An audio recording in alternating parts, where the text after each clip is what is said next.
இப்ப மக்களுக்கு வந்து அடிப்படையான பிரச்சனை வந்து பணம் தான். இப்ப வாஸ்து மூலமா அந்த பண பிரச்சனைய தீர்க்க ஏதாவது வழி இருக்கா? நிச்சயமா இருக்கு. வாஸ்துல தான் தீர்க்க முடியும். நிரந்தர தீர்வு அப்படிங்கிறது வாஸ்துல தான். ஏன்னா, ஜோதிடம் அப்படிங்கிறது சில காலகட்டங்கள் நமக்கு நல்லது நடக்கும். சில காலகட்டங்கள்ல வந்து நல்லது அல்லாதது நடக்கும்.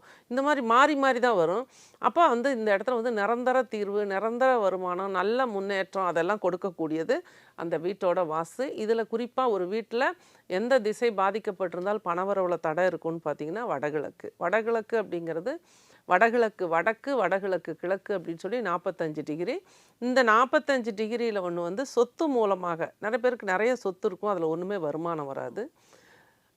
அதுபோல இருக்கும் பொழுது அந்த வடகிழக்கு 22 டிகிரிய செக் பண்ணணும். ஆனா வந்து ஒரு தொழில் மூலமாகவோ, அல்லது ஒரு வேலை பார்க்குறாங்க. அந்த வேலை மூலமாகவோ உங்களுக்கு ஒரு வருமானம் வரணும் அப்படின்னா, அந்த வடகிழக்கு கிழக்கு அப்படிங்கிறது அந்த வீட்ல எங்க இருக்கு அந்த 22 டிகிரி, அந்த 22 டிகிரி அங்க சரியா வேலை செய்யுதா?